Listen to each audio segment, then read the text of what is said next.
group of people in the room with the 40 plus embassies and 30 organizations.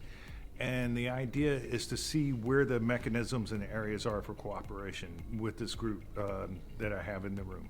There's a change of mind with everybody that we realize climate change is a challenge in many, many areas, and it is also having effect on our security.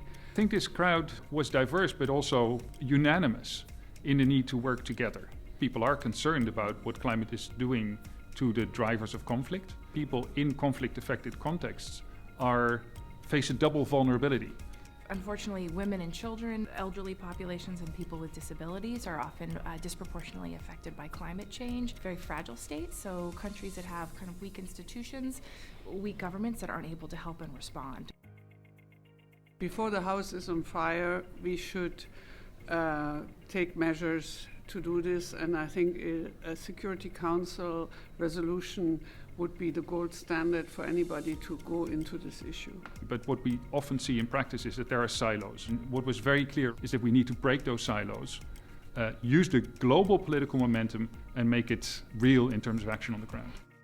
I think one of the big challenges we have in the Caribbean is how we are separating or siloing, or we have siloed the approach to dealing with climate versus sustainable development versus disaster risk reduction.